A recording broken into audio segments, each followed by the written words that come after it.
어쨌든 부동산은 투자하시는 게 맞다고 봐요, 저는. 그렇게 보입니다. 그러니까 올해 부동산 시장 이 상반기 고비만 좀 넘기셔. 근데 상가, 작은 상가, 시내권에 있는 상가 괜찮습니다. 너무 외곽으로 가지 마시라는 얘기예요. 변두리 쪽으로만 내려가지만 않으시면 괜찮습니다. 그러니까는 큰 물건 잡지 말고 각자에 맞는 그거 하셨으면 좋겠어요. 안녕하세요. 안녕하세요. 무당하림입니다. 네, 이번 시간 주제는요. 네. 2025년 부동산 금값 전망에 대해서 한번 이야기해 볼 텐데요. 네네. 최근에 이제 부동산 가격은 좀 네. 많이 내려갔고 금값 같은 경우도 최근에 좀 많이 올라갔다가 다시 내려간 걸로 알고 있는데 네. 선생님께서 좀 느껴봐 주셨을 때 네네네. 부동산과 금값은 좀 어떻게 흘러갈까요? 부동산 먼저 얘기할게요. 네. 부동산은요, 저는 그렇습니다. 저도 이제 제가 27살, 6살 하반기, 그러니까 성주 운이 발복을 할 때부터, 첫 성주 발복할 때부터 제가 첫 집을 샀던 것 같아요. 첫 문서를. 그래서 관심이 많기도 하지만, 이제 원래 제작감이잖아요. 그래서 저는 이제 꿈으로 손목을 다 받았어요. 그러니까 뭐 이렇게 야산 이렇게 있는데 거기 위에 집이 올라가. 그럼 내가 들어가는 거야. 근데 부동산 덕도 솔직히 많이 봤고요. 그 다음에 이제 할아버지들이 이제 그냥 눈 감고도 땅을 보시니까 여기 사라 해가지고 이제 덕도 많이 주셨고, 그 다음에 터를 조금 많이 보러 다니고 이러는데, 일단은요, 부동산 얘기를 하면은요, 우리 부동산이 지금 박근혜 때, 대통령 때요, 정책 세워놓은 것 때문에 언제 경상도부터 해고 부산 자락 이게 막 해운대부터 해가지고 막 쭉 올랐어요. 지방들로 서울이 가부화가 되니까 치솟으니까 이 부동산이 박근혜 때 정책 있잖아요. 바뀌면서 부동산 정책이 바뀌면서 이 지방의 광역시의 부동산들, 부산 막 이런 데, 세종시 이런 데를 이렇게 방 띄워놨거든. 그래서 그때 덕을 많이 보신 분들이 되게 많아요. 그리고 나서 이거를 잡기 위해서 운정권에서 이 부동산 치솟는 거를 잡기 위해서 정책을 이제 핀 거야. 근데 이미 국고는 바닥이 났어. 그래서 이제 그거를 잡으니까 세금 이제 걷어들이는 형국에서 사실은 문정권에서 욕을 되게 많이 먹으셨어. 사실은. 근데 문정권에서 부동산을 잡기 위한 정책을 펼쳤으나 이게 어거지로 이제 막 해버린 거잖아. 그러니까 뭐가 있었냐. 돈 있는 사람들이 안 풀게 되는 거야. 왜냐면 부동산이라는 것은 우리가 그잖아요. 돈을 이제 우리가 물가 상승률을 따라갈 수가 없어. 그러니까 어디에다 돈의 흐름을 했냐. 우리가 땅에다가 투자를 많이 했단 말이에요. 부동산에다가. 근데 갭 투자를 하는 사람들 때문에 지금 어땠어요? 좀 힘들었단 말이야. 이거를 잡기 위해서. 근데 중요한 건 이 있는 사람들의 돈을 풀어야 돼. 그래야지 부동산 시장이 원활하단 말이야. 그렇기 때문에 지금 부동산은 지금 집값이요. 어떤 지역은 올랐고 어떤 지역은 살짝 오른 거에서 떨어졌어. 근데 처음에 매입한 거보다는 지금 상태는 오른 상태야. 그건 거짓말을 못 하겠어. 저도 갖고 있지만. 그렇기 때문에 앞으로의 전망은 저는 그렇게 생각을 해. 그냥 현금을 조금 보유하실 분들은 보유하시고 부동산을 잡으려고 하면 상가 같은 거 있잖아요. 집을 막 임대업 해가지고 세 채, 네 채, 다섯, 여섯 채 이제 가지고 있으면 이제 두 채가 넘어가면 이제 우리가 세 채부터는 임대사업자를 내잖아요. 세금 절세하기 위함이거든요. 근데 지금 현재는 그렇습니다. 저는 집을 갖다가 또 투자해가지고 사고 팔고 이게 아니고 여유가 있으신 분들은 두세 채 갖고 있는 차라리 건물을 차라리 지워버리시는 게 더 낫고 지금 현재는 그 다음에 상반기 지금보다는 하반기에 왜냐하면 사람들이 언론 플레이를 되게 많이 해. 이 부동산 시장도 왜 연초나 되면은 올해 2022년도 부동산 흐름 이해하셨죠? 근데 지금 그게 겁먹어가지고 미분양도 지금 굉장히 많이 나고 있어. 그렇기 때문에 지금은 저는 그렇게 생각을 해요. 적당선에 투자를 하시는 건 괜찮다. 그 다음에 돈이 여유가 있으신 분들은 너무 지방이더라도 내가 묵힐 돈이라 그러면 상관이 없어.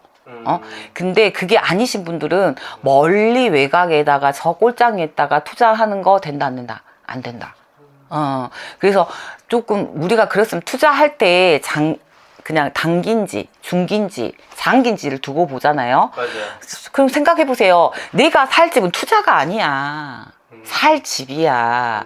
옛날처럼 진짜 고물가가 오기 전에, 그때는 내가 집을 사서 살고 있다가 1억, 2억 올려가지고 3억, 4억 올려가지고 다시 팔고 이게 가능은 했어요. 근데 내가 살고 있는 집은 진짜 나의 집을 구하시는 게 맞고, 투자를 하실 분은 과감하게 조금씩 투자를 하셔. 왜?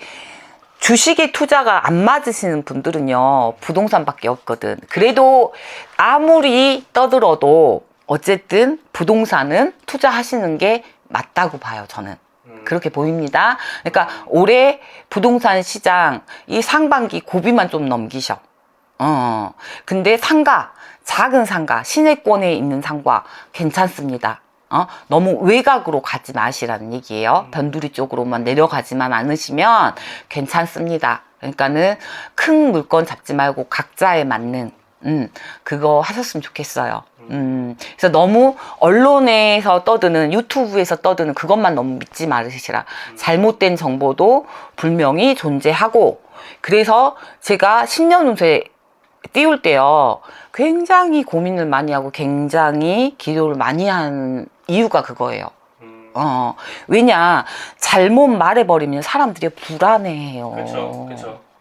근데 지금 있는 사람이 좀 풀어줘야 돼. 나라가 시끄럽고 하도 막 이러니까 돈을 안 풀어. 근데 지금은 아파트를 냈다 투자할 때가 아니야.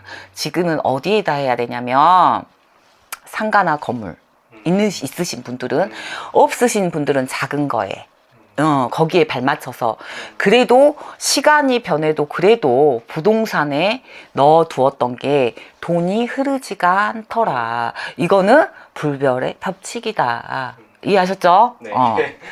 네, 이제 금값에 대해서 한번 얘기해 주시면 좋을 것 같은데요. 금값. 얼마까지 올라갈까요?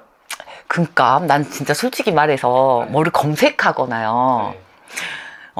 이런 거에 굉장히 미흡한 아이예요. 기도, 손님 보는 거, 이거 빼고는 없어. 아니면 시간 좀 나면 책을 좀 읽던지.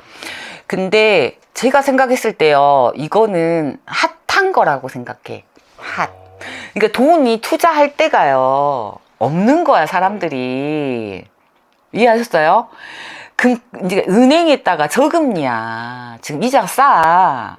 우리가 봐도 그렇잖아요. 옛날에 그 옛날에 90년대 그때는 정말 막 10%대도 막 가고 막 7% 이렇게 갔잖아. 지금은 진짜 이자 해봐야 진짜 그냥 거의 마이너스나 똑같아요. 이자도 아닌 거야. 그래서 주식이나 막 이렇게 뭐라 그러지, 코인이나 이런 걸 하시잖아요. 근데 이 재테크도 저는 그렇게 생각을 해요. 저도 한 번씩 사가지고 이렇게 모았다가 한 번씩 막 팔아봤거든요. 우와, 막 찢어져.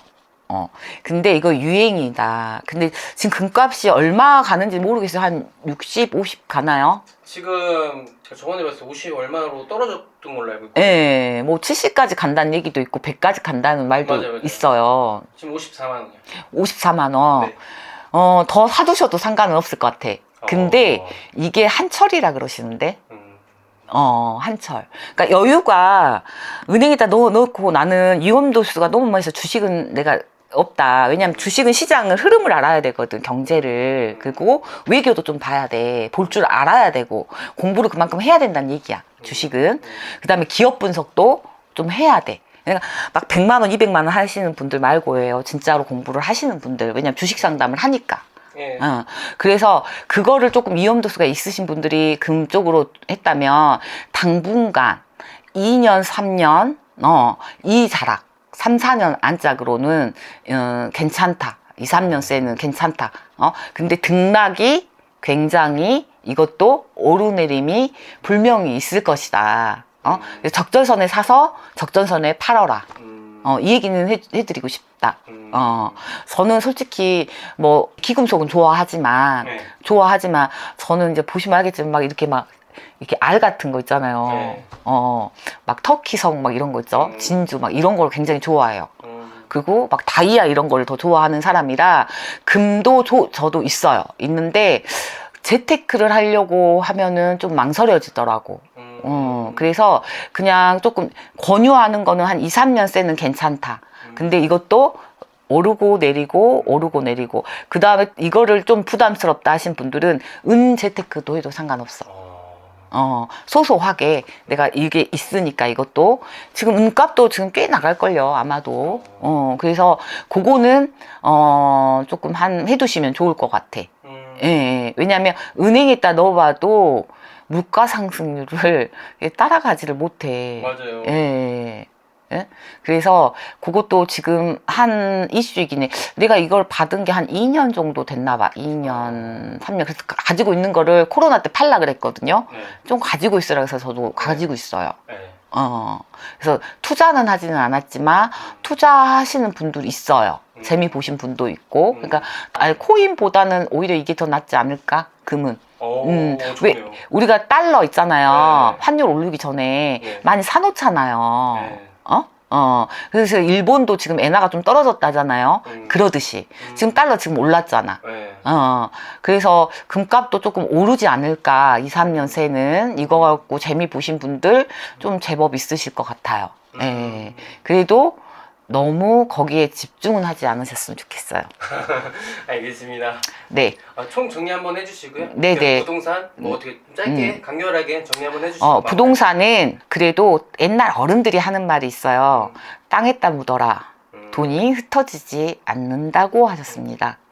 그만큼 땅은 우리의 지지대이기도 하고 삶의 터전이기도 하잖아요. 그래서 저는 부동산 시장 그렇게 불안하게 보지는 않습니다. 그렇기 때문에 무리한 투자가 아니라고 하면 그래도 묻어두시는 게 은행에 넣어둔 것보다 더 나으실 것 같고, 그 다음에 또한 금은 저 이거 적극 찬성이기도 하지만 저는 하진 않습니다. 저는 하진 않지만 왜냐하면 제자는요 허튼 데다 돈 쓰잖아요. 요행을 바라잖아요. 그러면 꼭 후폭풍이 오더라고. 그래서 저는 적극으로 하진 않습니다. 그치만 항상 전환해서 인간머리 쓰지 말아라 이 말씀 하시거든. 그래서 근지만 저도 가지고는 있어요. 근데 어찌됐든 간 지금 금값은 좀 상승할 것 같아요. 근데 이것도 떨어지고 내리고 이거 감안하시고 투자하셨으면 좋겠습니다. 네. 알겠습니다. 오늘도 좋은 꿀팁 말씀해 주셔서 감사하고요. 네네. 오늘 여기서 마무리 좀 지어보도록 하겠습니다. 네, 감사합니다.